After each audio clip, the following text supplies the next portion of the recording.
I'm doing well, and I'd like to turn this thing over to Tim because he was on site at the spring game, and he also reviewed it with you. That was a nice little video that you guys did. So, Tim, you were there. You were able to see. You were able to take photos. You were able to talk to people. Your on the ground observations, because this really is your show tonight. Well, I mean, I'll tell you what, you guys at home probably the thing is when you're on the field, you're taking pictures. It's kind of a weird angle to begin with. But then I went up to the booth and it's great too. But really, I'll tell you what, for watching a game, I wanted to do the rewatch. There's nothing like being in having those multiple camera angles and zooming in. But as far as just the excitement on the sidelines, the juice before the game, it's spring. It's the end of spring camp. Everyone's excited. You got a lot of younger guys out there. You got a lot of guys that are maybe sophomores that had reduced roles last year that coming in to their own and pushing for starting positions. The entire receiving core, a bunch of young guys, a lot of new guys coming in and flashing right away. It was quite a fun time. I don't really know how much we really learned from it. You're not going to really show a lot to you. Like Matt, you wrote about that didn't really not show much for LSU.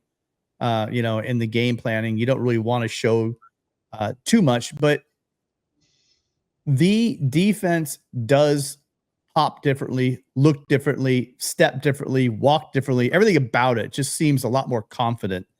And I will tell you that they've been talking about all consistency. I wrote about today in my article about the spring game. There have been a lot of themes. Physicality has been one of them, right? Getting bigger has been one of them. But really, the one you've heard a lot and had a lot to do with the linebacker play and the defensive backs and the secondary was the fact they're looking for consistency.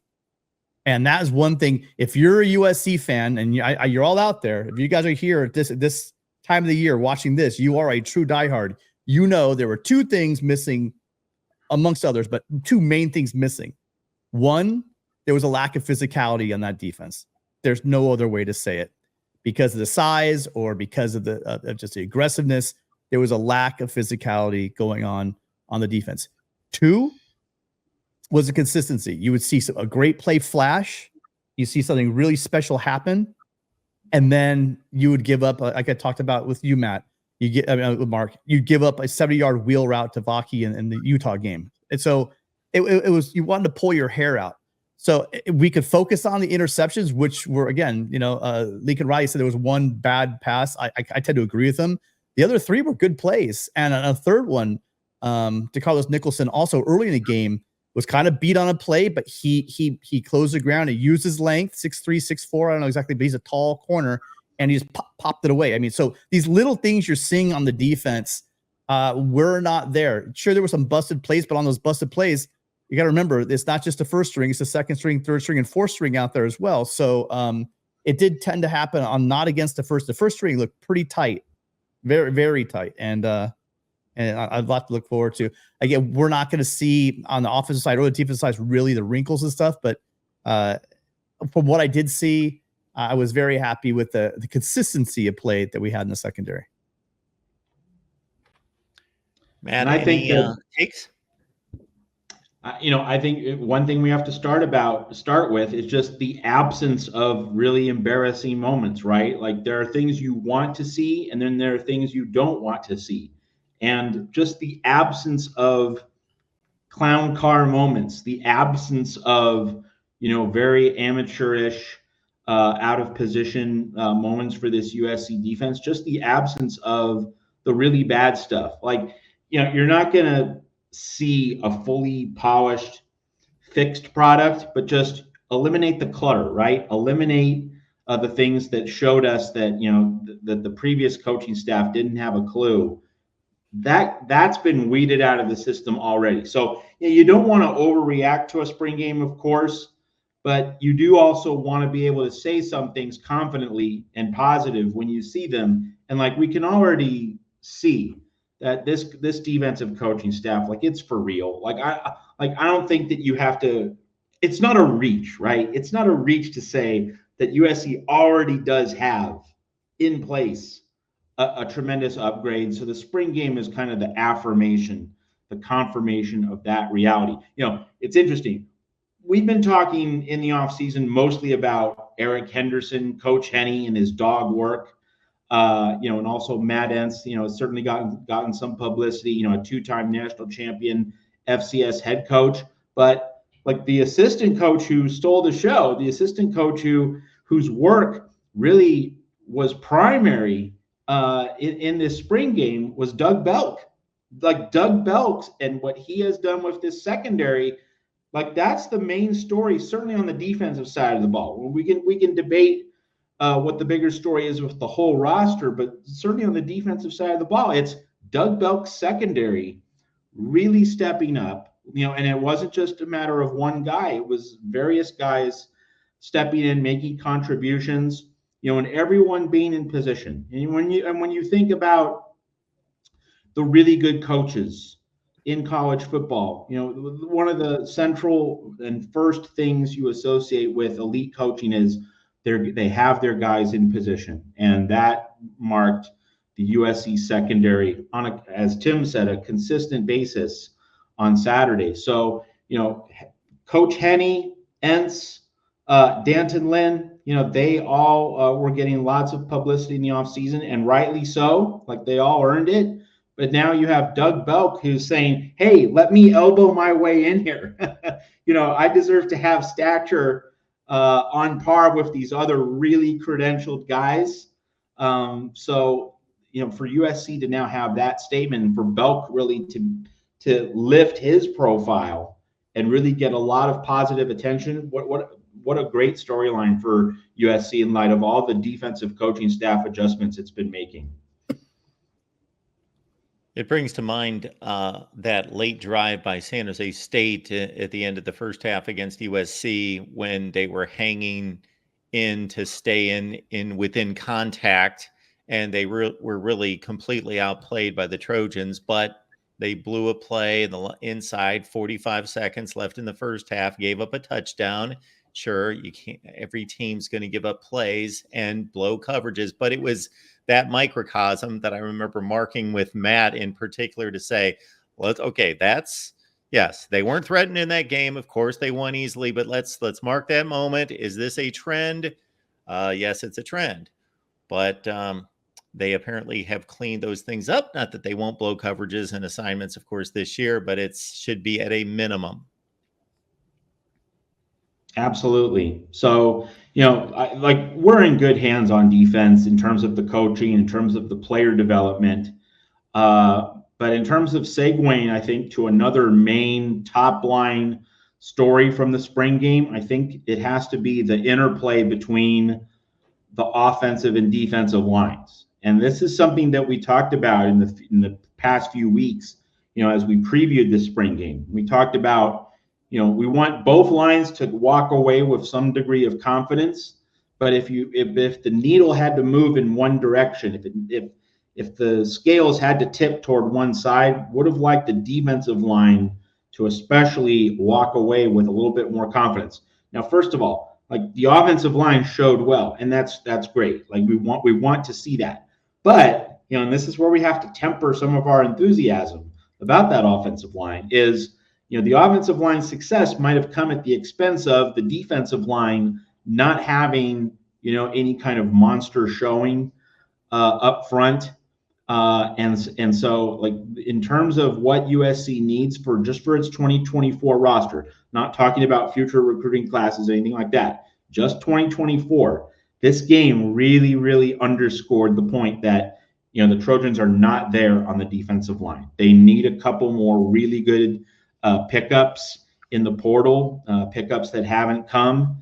We'll see what the next week brings in terms of portal activity. This game really did underscore the need for those portal additions on the defensive front, because we don't really know for sure if the offensive line having a good game was just about the evolution of that unit and the growth of the underclassmen that Tim's been very high on.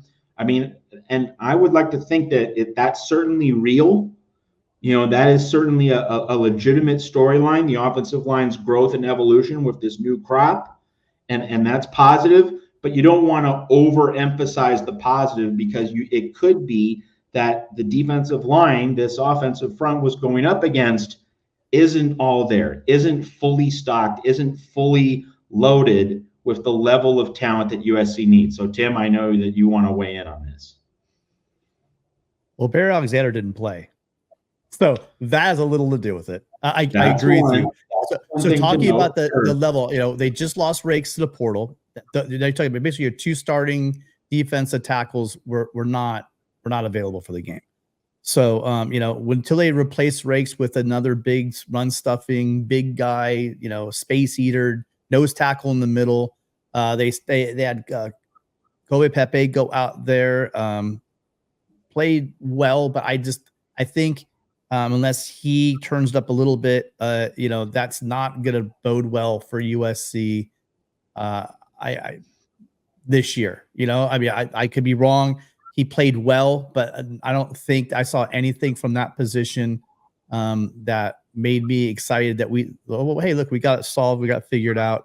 But as far as the outside of the D-line, Matt, I saw a lot of just really great things going on in the game. Matter of fact, on the interception, I'm trying to remember which interception it was, but the interception on the left side, I think it was Abasiri and Cowan, actually, off the right side, got really good push and got up in the face, of Jensen.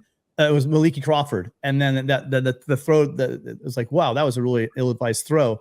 Well, it was an ill-advised throw regardless, but the pressure from the right side, and Abasiri's a big dude. He's a true freshman, but he's a big guy, 190, 290 plus, tall, long, and he has hand up right in Jensen's face. So little things like that I'm seeing, give me a lot of encouragement. Again, true freshman Cowan, same thing. Lorenzo Cowan was in on that play, trying to get up the middle. So I don't know. I do know, of course, obviously going even before we lost Isaiah Rakes to the transfer portal, who, by the way, has found a home at Auburn. Even though they lost him, it does not, and also Bleedy, I think Bleedy was the guy from Indiana that people were going for. I think he's also going to end up at Auburn. That's a whole nother conversation we could have. I saw Gabe talking to the guys, Trojan Blade, in the chat about it, but it's not looking good. I mean, obviously there's still gonna be plenty of guys entering the portal, but they do have to fill. Even going in before we lost him, we needed 2. Now we need probably 2 or 3 big interior guys on defensive line going in. After watching our offensive tackles, I'm not so sure. We were talking about we needed a veteran. It looked good, but obviously we'll go back to that conversation we had about defensive line. Sure, you always want to shore up and get that one guy, that veteran tackle, maybe to be there. But I was going into the game. I was looking forward to seeing what kind of differences they would be making as far as on the outside. We knew the left side was going to be fine, but we talked about it. We wanted to see, what's Mason Murphy look like? Because we've been hearing from all of the guys on the team, especially when they talked, they basically said, yeah, he's taken some strides. And Jonah Monheim is actually one of the guys. It was Jonah. Yeah, Jonah said, oh yeah, you were seeing a lot from him this year. And then he's a redshirt freshman, this would be his second year, Tobias Raymond. Guy's huge. I mean, I got pictures of it, Matt. I've got to show you. He's every part. He just looks like a tackle. I mean, he looks like an offensive tackle. Built strong, not a lot of bad weight, long, lanky. He put on like 40 or 50 pounds, and it's a lot of really good weight. So I'm excited about that part of it. I do feel very confident about when I talked about Taulele, Banuelos, Noah, Raymond, and Page. I think that group is going to be something special at USC. We're going to see these guys grow up. None of them, except for Page, were really highly recruited, but I do think they all have the ability. And then losing Zanamel is fine, but Trader Saina, I think, Taga and Tanu, those guys, again, they're going to be special as well. So I'm not really that worried about it. Obviously, the famous last words with defense, offensive tackles and having some injuries here or there, it can snowball on you. But I did like what I saw from Mason Murphy in that game. I really did. I was very happy to see that what the praise that he's been getting was well warranted from Jonah Monheim. Another former Trojan found a home this weekend. Romello Height to Georgia Tech. That was a commitment that caught a lot of people's eyes as well. Yeah, he's in the portal for a while, though. We knew that was we knew he was gone. Sure.